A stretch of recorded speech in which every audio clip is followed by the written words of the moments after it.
Hello दोस्तों, स्वागत है आपका अपने ही यूट्यूब चैनल किस्से कहानियों की ऑडियो लाइब्रेरी पर। दोस्तों, हम सुन रहे हैं श्री शरत चंद्र चट्टोपाध्याय जी द्वारा रचित उपन्यास पथ के दावेदार का 7वां भाग। अच्छा, इससे पहले कि हम कहानी की ओर आगे बढ़ें, मैं आशा करती हूँ कि आपने अभी तक इस चैनल को सब्सक्राइब कर लिया होगा और अगर नहीं किया है तो अभी कर लीजिए। तो चलिए शुरू करते हैं आज का भाग। सीढ़ियाँ चढ़कर अपूर्व भारती के कमरे में पहुंचा और अच्छी तरह देखकर एक आराम कुर्सी पर लेट गया। कुछ देर बाद जब भारती ने ऊपर आकर तिपाई पर दीपक रखा तो अपूर्व को एकाएक लज्जा का अनुभव हुआ। यह कोई नई बात नहीं थी। इससे पहले भी उन दोनों ने एक कमरे में रात बिताई है, लेकिन आज यह लज्जा क्यों? वह मन ही मन इसका कारण खोजने लगा तो सहसा उसे तिवारी की याद आ गई। भारती ने उसे जगाने का प्रयास नहीं किया, लेकिन पुराने मकान के दरवाजे खिड़कियां बंद करने में जो खटपट की आवाज हुई, यह वास्तविक नींद के लिए अत्यंत विघ्नकारक थी। अपूर्व उठ बैठा, आंखें मलकर जम्भाई लेते हुए बोला, ओह, इतनी रात को फिर लौट आना पड़ा। भारती बोली, जाते समय यह बात बताकर क्यों नहीं गए? सरकार जी से कहकर आपके लिए भोजन मंगवा कर रख लेती। अपूर्व ने कहा, लौट आने की बात क्या मैं जानता था? भारती ने सहज स्वर में कहा, मुझसे ही भूल हुई। भोजन के बारे में उनसे उसी समय कह देना चाहिए था। इतनी रात गए यह बखेड़ा उठाने की नौबत न आती। इतनी देर तक आप लोग कहाँ बैठे रहे? अपूर्व बोला, उन्हीं से पूछिए कि 3 कोस का मार्ग चलना बैठकर समय बिताना कहलाता है या नहीं। भारती बोली, गोरख धंधे में पड़ गए थे यही ना, फिर चलना ही सार निकला। यह कहकर खड़े होने के बाद जरा हंसकर बोली, संध्या आदि अब भी करते हैं या नहीं? कपड़ा दे रही हूँ, इन कपड़ों को उतार दीजिए। यह कहकर आंचल समेत चाबियों का गुच्छा हाथ में लेकर वह एक अलमारी खोलती हुई बोली, बेचारा तिवारी घबरा जाएगा। लगता है ऑफिस से लौटने पर एक बार भी डेरे पर जाने का समय नहीं मिला। अपूर्व ने क्रोध को दबाते हुए कहा, अवश्य ही आप ऐसी अनेक वस्तुएं देख लेती हैं जिन्हें मैं देख नहीं पाता। स्वीकार करता हूँ इसे, लेकिन कपड़ा निकालने की जरूरत नहीं है। संध्या आदि का झंझट कहीं नहीं गया। इस जन्म में जाएगा ऐसा भी समझ में नहीं आता, लेकिन आपके दिए कपड़े से इसके लिए सुविधा नहीं होगी। रहने दीजिए, कष्ट मत कीजिए। भारती बोली, पहले देखिए तो सही कि मैं क्या देती हूँ। अपूर्व बोला, मैं जानता हूँ टसर रेशम, लेकिन मुझे जरूरत नहीं, मत निकालिए। भारती ने पूछा, संध्या नहीं करेंगे? अपूर्व बोला, नहीं। भारती ने पूछा, सोएंगे क्या पहनकर, कोट पतलून पहनकर? अपूर्व बोला, हाँ। भारती ने फिर पूछा, खाना भी नहीं खाइएगा? अपूर्व बोला, नहीं। भारती बोली, सच? अपूर्व ने बिगड़ कर कहा, आप क्या खेल कर रही हैं? भारती उसके चेहरे की ओर देखकर बोली, खेल तो आप ही कर रहे हैं। क्या आप में शक्ति है कि भोजन न कर उपवास करके रह सके? यह कहकर उसने अलमारी खोली, टसर की एक सुंदर साड़ी निकाल कर बोली, एकदम पवित्र है, मैंने इसे कभी पहना नहीं है। उस छोटे कमरे में जाकर कपड़े बदल आइए, नीचे नल है, हाथ मुंह धोकर संध्या पूजा कर लीजिए। अचानक उसकी बातचीत का ढंग ऐसा बदल गया कि अपूर्व अवाक रह गया। धीरे से बोला, लाइए कपड़ा, मैं नीचे जाऊं, लेकिन मैं किसी के हाथ का भात ना खा सकूंगा, यह कहे देता हूँ। भारती कोमल होकर बोली, सरकार जी अच्छे ब्राह्मण हैं, आचारहीन नहीं है, स्वयं रसोई बनाते हैं, सब खाते हैं उनके हाथ का, कोई भी आपत्ति नहीं करता। डॉक्टर साहब का खाना भी उन्हीं के यहाँ से आता है। अपूर्व का संदेह तब भी दूर नहीं हुआ। उदास मन से बोला, जिस जिसके हाथ की वस्तु से मुझे घृणा होती है। भारती हंसकर बोली, जिस जिसके हाथ की वस्तु खाने के लिए क्या मैं आपको दे सकती हूँ? मैं उन्हीं से मंगवाऊंगी, तब तो आपको कोई आपत्ति नहीं होगी। यह कहकर वह हंस पड़ी। अपूर्व नीचे चला गया, लेकिन उसके चेहरे का भाव देखकर भारती को यह समझने में देर नहीं लगी कि होटल का खाना खाने में उसे संकोच हो रहा है। अपूर्व रेशमी साड़ी लपेटकर काठ की बेंच पर बैठा संध्या कर रहा था। भारती बाहर जाती हुई बोली, सरकार जी को लेकर लौटने में मुझे देर नहीं लगेगी, तब तक आप नीचे ही रहिएगा। भारती को लौटने में देर हुई भी नहीं। अपूर्व संध्या पूजा कर चुका था। भारती के साथ सरकार जी थे। उनके हाथ में भोजन का थाल था। धरती पर जल छिड़क कर फिर चौका ठीक करके थाल रख दिया। उनके जाने पर भारती ने हाथ जोड़कर कहा, यह मलेच्छ का अन्न नहीं है, सब खर्च डॉक्टर साहब ने किया है। आप संकोच छोड़कर भोजन कीजिए। अपूर्व इस परिहास को प्रसन्नता से सहन न कर सका। वह किसी का छुआ अन्न नहीं खाता। होटल के भोजन में उसकी रुचि नहीं है, लेकिन व्यय किसी मलेच्छ ने किया या ब्राह्मण ने, इसके लिए बेकार का कट्टरपन उसमें नहीं है। उसके बड़े भाइयों ने उसकी शुद्धाचारिणी माँ को अनेक दुख दिए हैं। भली हो या बुरी हो, उसे माता की आज्ञा का उल्लंघन करने में अत्यंत पीड़ा होती है। भारती यह नहीं जानती, ऐसी बात नहीं है। फिर भी इस व्यंग से उसका मन दुखी हो उठा, लेकिन कोई उत्तर न देकर वह आसन पर आ बैठा और भोजन करने लगा। भारती कुछ दूर धरती पर बैठी रही। सहसा वह मन ही मन कुंठित हो उठा। ईसाई होने के कारण वह होटल के रसोई घर में नहीं गई थी। इतनी रात गए, सबका खाना पीना हो चुकने के बाद जो कुछ बचा था, सरकार जी उसी को उठा लाए थे। उसे भारती ने देखा नहीं था।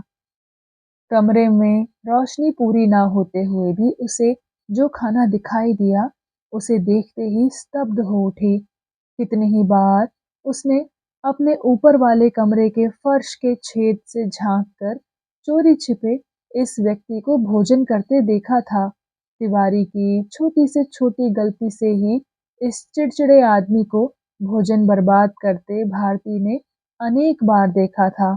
वही व्यक्ति आज चुपचाप जब उस ना खाने योग्य भोजन को खाने लगा, तो वह चुप न रह सकी। व्याकुल होकर बोल उठी, रहने दीजिए, रहने दीजिए, इसे खाने की आवश्यकता नहीं, आप इसे नहीं खा सकेंगे। अपूर्व विस्मित होकर बोला, खा ना सकूंगा, क्यों? भारती बोली, नहीं, नहीं खा सकते। अपूर्व बोला, नहीं, खा सकूंगा। यह कहकर वह खाने ही जा रहा था कि भारती पास आकर बोली, आप तो खा सकेंगे, लेकिन मैं खिला नहीं सकूंगी। खाकर बीमार पड़ने पर इस देश में मुझे ही तो भरना पड़ेगा। उठिए। अपूर्व ने उठकर पूछा, तो मैं क्या खाऊंगा? यह कहकर उसने भारती की ओर इस तरह देखा कि उसकी असहाय भूख की बात भारती से छिपी न रह सकी। अपूर्व शांत आज्ञाकारी बालक के समान हाथ धोकर ऊपर की मंजिल पर चला गया। कुछ देर बाद ही सरकार जी और उनके होटल के सहयोगी आ गए। एक आदमी के हाथ में फरूही की डाली और दूध की कटोरी थी, दूसरे के हाथ में थोड़े से फल और जल का लोटा था। यह आयोजन देख वह मन ही मन प्रसन्न हो उठा। प्रसन्न होकर उसने खाने में मन लगाया। दरवाजे के बाहर सीढ़ी के पास खड़ी भारती देखती रही। अपूर्व बोला, कमरे में आ जाइए, काठ के फर्श का स्पर्श दोष मानने से बर्मा में नहीं रहा जा सकता। भारती हंसकर बोली, यह क्या कह रहे हैं? आप तो बहुत उदार हो गए हैं। अपूर्व ने कहा, वास्तव में इसमें कोई दोष नहीं है। डॉक्टर साहब ने कहा, चलिए लौट चले, तो मैं लौट आया। यहाँ शराबियों की वजह से खून खराबा हो गया है, यह कौन जानता था? भारती बोली, जानते तो क्या करते? अपूर्व ने कहा, मेरे लिए आपको इतना कष्ट उठाना पड़ेगा, यह जानता तो कभी ना लौटता। भारती बोली, संभव है, लेकिन मैंने तो सोचा था कि आप स्वयं अपनी इच्छा से लौट आए हैं। अपूर्व का चेहरा लाल हो गया, मुंह का ग्रास निगलकर बोला, कभी नहीं, कभी नहीं, कल डॉक्टर बाबू से पूछकर देख लेना। भारती बोली, पूछताछ की क्या जरूरत है? आप क्या झूठ बोलेंगे? उत्तर सुनकर अपूर्व जल उठा। उसके लौटने पर भारती ने जो विचार प्रकट किया उसे याद करके बोला, झूठ बोलना मेरा स्वभाव नहीं है। आप विश्वास नहीं कर सकती? भारती बोली, मैं क्यों विश्वास करूंगी? अपूर्व ने कहा, मैं यह नहीं जानता, जिसका जैसा स्वभाव होता है। यह कहकर वह मुंह नीचा करके भोजन करने लगा। भारती बोली, आप बेकार ही नाराज हो रहे हैं। डॉक्टर साहब के कहने से न आकर अपनी इच्छा से ही आ जाने में क्या दोष है? वह जो आप स्वयं खोजते हुए मेरे पास आए, उसमें भी क्या दोष था? अपूर्व बोला, संध्या को हालचाल जानने के लिए आना और आधी रात को लौटकर आना, दोनों में अंतर है। भारती बोली, नहीं है, इसीलिए तो मैंने आपसे पूछा था कि अगर बताकर गए होते तो खाने पीने की इतनी परेशानी न होती, सब कुछ ठीक ठाक करके रखवा दिया होता। अपूर्व चुपचाप भोजन करने लगा। जब भोजन समाप्त हो गया तो अचानक मुंह ऊपर उठाकर देखा, भारती स्निग्ध होकर और कौतुक भरी नजरों से चुपचाप उसकी ओर देख रही है। बोली, देखिए तो खाने में कितना कष्ट हुआ। अपूर्व ने कहा, आज आपको ना जाने क्या हो गया है, सीधी सी बात भी समझ नहीं पा रही। भारती ने कहा, और ऐसा भी तो हो सकता है कि बात सीधी सादी ना हो सकने के कारण समझ में ना आ रही हो। यह कहकर भारती खिलखिलाकर हंस पड़ी। अपूर्व भी हंस पड़ा। उसे संदेह हुआ कि इतनी देर से भारती शायद उसे झूठ मूठ ही परेशान कर रही थी। जल समाप्त हो गया था। खाली गिलास देखकर भारती व्यग्र हो उठी। बोली, यह जो? अपूर्व ने कहा, क्या और जल नहीं है? भारती ने कहा, है तो। कहकर भारती क्रुद्ध होकर बोली, इतना नशा करने से मनुष्य को याद नहीं रहता। पीने के पानी का लोटा शिबू नीचे के नल पर ही छोड़ गया। अब आप हाथ धोकर पी लीजिए, लेकिन क्रोध मत कीजिए, यह कह देती हूँ। अपूर्व ने हंसते हुए कहा, इसमें क्रोध करने की क्या बात है? भारती बोली, भोजन के समय पीने भर को जल न मिलने पर बड़ी अतृप्ति होती है। लगता है कि पेट नहीं भरा, लेकिन इसीलिए कुछ छोड़कर उठ जाने से भी तो काम नहीं चलता। अच्छा, जाऊं जल्दी से शिबू को बुला लाऊं। भोजन समाप्त हो चुका था, फिर भी जबरदस्ती दो चार कौर मुंह में ठूंस कर जब वह उठकर खड़ा हुआ तो उसे लज्जा महसूस होने लगी। बोला, मैं सच कह रहा हूँ, मुझे किसी प्रकार की असुविधा नहीं हुई। मैं हाथ धोने के बाद पानी पी लूंगा। भारती हंसकर बोली, मैं रोशनी दिखाती हूँ, आप नीचे चलकर मुंह धो लीजिए। जल का लोटा सामने ही रखा है, भूल ना जाइएगा। हाथ मुंह धोकर अपूर्व जब ऊपर आया तो देखा कि उसकी जूठन हटाकर भारती ने जगह साफ कर दी है। एक और छोटी तिपाई पर तश्तरी में इलायची, सुपारी आदि रखी है। भारती के हाथ से तौलिया लेकर हाथ मुंह पोंछकर इलायची सुपारी मुंह में डालकर वह आराम कुर्सी पर आ बैठा। बोला, ओह, इतनी देर के बाद शरीर में जैसे प्राण आ गए।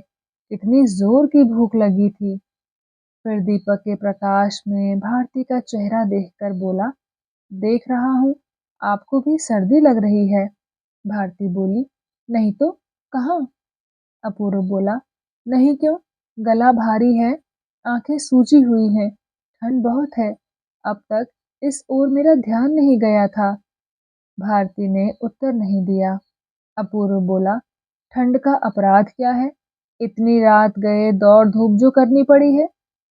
कुछ रुककर फिर बोला, लौटकर मैंने आपको व्यर्थ ही कष्ट दिया, लेकिन कौन जानता था कि डॉक्टर साहब बुलाकर अंत में आफत आपके गले मड़कर स्वयं खिसक जाएंगे। भुगतना तो आपको पड़ा। भारती बोली, यही हुआ, लेकिन जब भगवान ने बोझा खींचने का काम सौंपा है तो फिर नालिश किससे करने जाऊं? अपूर्व आश्चर्य से बोला, इसका क्या अर्थ है? भारती उसी तरह काम करते करते बोली, अर्थ मैं नहीं जानती, लेकिन देख रही हूँ कि जब से आपने बर्मा में पाँव रखा है, तब से मैं ही बोझ ढो रही हूँ। पिताजी से झगड़ा आपने किया, दंड मैंने भोगा। घर पर पहरेदारी के लिए तिवारी को आपने छोड़ा, उसकी सेवा करते करते मर मिटी मैं। भय लग रहा है कि कहीं सारा जीवन आपका बोझ ही न ढोना पड़े। रात हो गई, सोइएगा कहाँ? अपूर्व बोला, मैं क्या जानूं? भारती बोली, होटल में डॉक्टर साहब के कमरे में आपके लिए बिस्तर ठीक करने को कह आई हूँ। शायद व्यवस्था हो गई हो। अपूर्व बोला, वहाँ मुझे कौन ले जाएगा? मुझे तो पता नहीं। भारती बोली, मैं चलती हूँ। अपूर्व बोला, चलिए। कहकर अपूर्व उठ खड़ा हुआ। फिर कुछ संकोच के साथ बोला, लेकिन तकिया और बिछौने चादर लेता जाऊंगा। दूसरे के बिछौने पर मैं सो नहीं पाऊंगा। यह कहकर वह बिछौना उठाने ही जा रहा था कि भारती ने रोक दिया। इतनी देर के बाद उसका गंभीर चेहरा हंसी से खिल उठा, लेकिन उसे छिपाने के लिए मुंह फेर कर धीरे से बोली, यह भी तो दूसरे का ही बिछौना है अपूर्व बाबू। इस पर बैठने में आपको घृणा का अनुभव ना होता हो तो भारी आश्चर्य है, लेकिन अगर ऐसा ही हो तो आपको होटल में सोने की जरूरत ही क्या है? आप यहीं सोइए। अपूर्व बोला, लेकिन आप कहाँ सोएंगी? आपको कष्ट होगा। भारती बोली, नहीं। फिर उंगली से दिखाकर कहा, उस छोटे से कमरे में कुछ बिछाकर मैं अच्छी तरह सो सकूंगी। केवल काठ के फर्श पर हाथ को ही तकिया बनाकर तिवारी के पास कितनी ही रातें बितानी पड़ी थी। 1 महीना पहले की बात याद करके अपूर्व बोला, एक रात मैंने भी देखा था।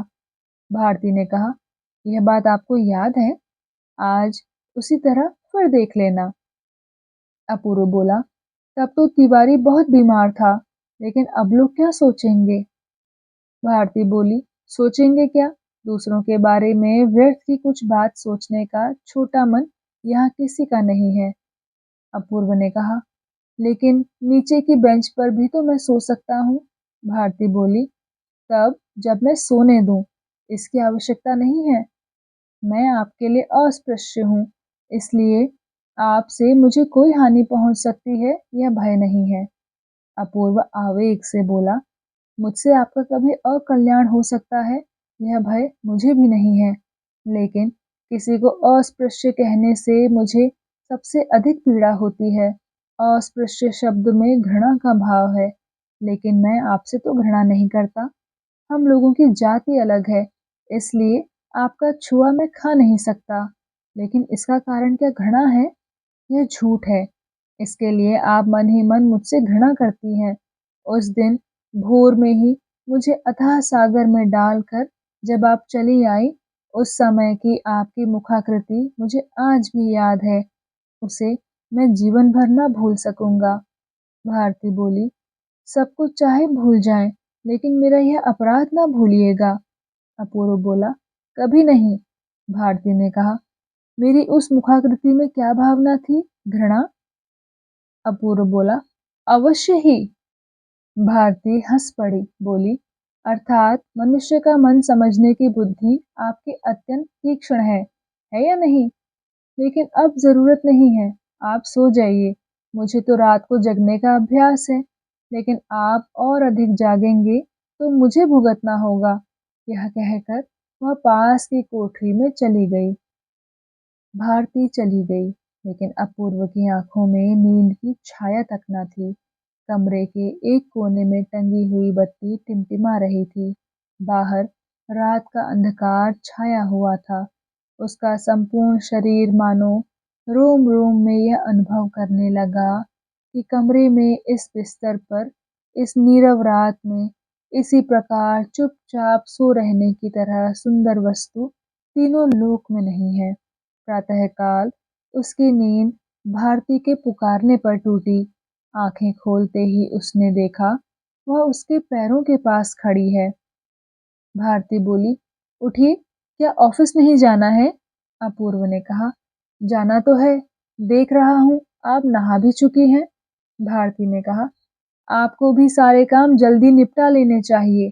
कल अतिथि सत्कार में काफी त्रुटि हुई, लेकिन आज हमारी प्रेसिडेंट का आदेश है कि आपको अच्छी तरह खिलाए पिलाए बिना किसी भी तरह से न जाने दिया जाए।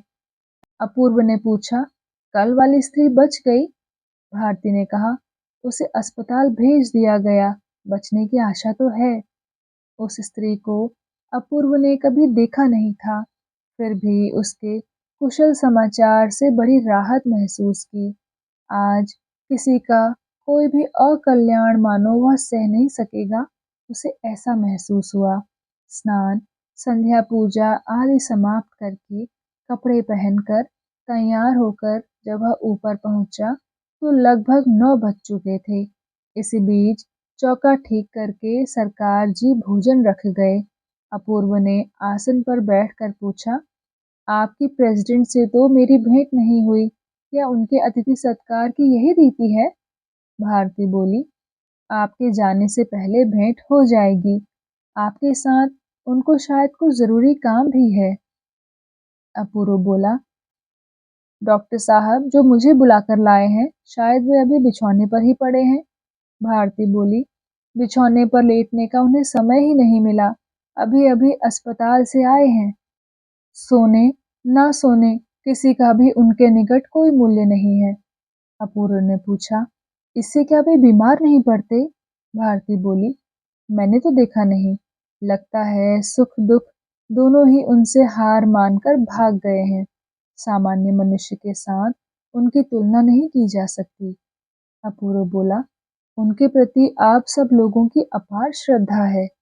भारती बोली, श्रद्धा है, श्रद्धा तो अनेक लोगों को अनेक चीजों पर होती है। कहते कहते उसका कंठ स्वर अचानक भारी हो उठा।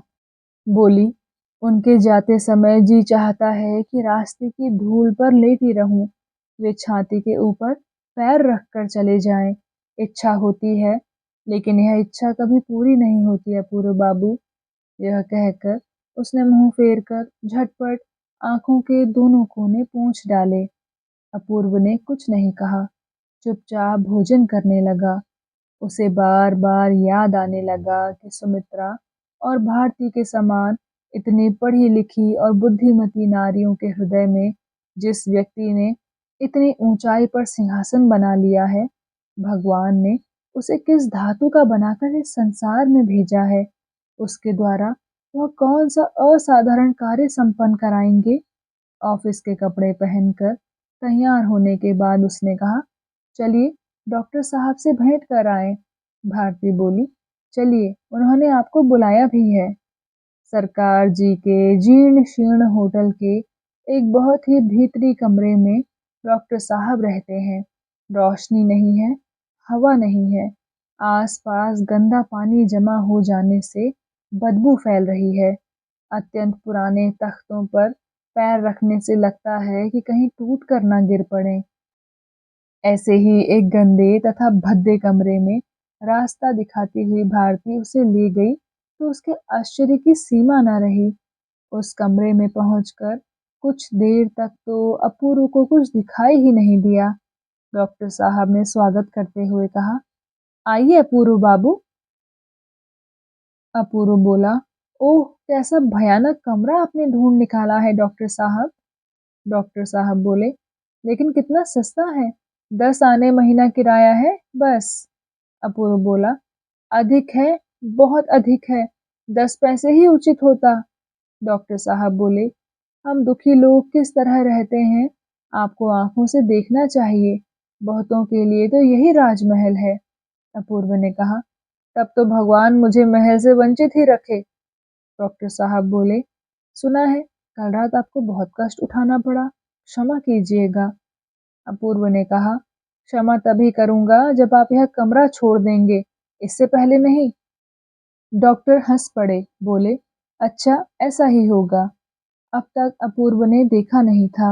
एक मोढ़े पर बैठी सुमित्रा को देखकर उसे आश्चर्य हुआ। कहा, आप यहाँ हैं, मुझे क्षमा करें, आपको मैंने देखा ही नहीं था। सुमित्रा बोली, अपराध आपका नहीं, अंधकार का है अपूर्व बाबू। अपूर्व ने धीरे से कहा, डॉक्टर साहब आज आपका पहनावा कैसा है, क्या कहीं बाहर जा रहे हैं?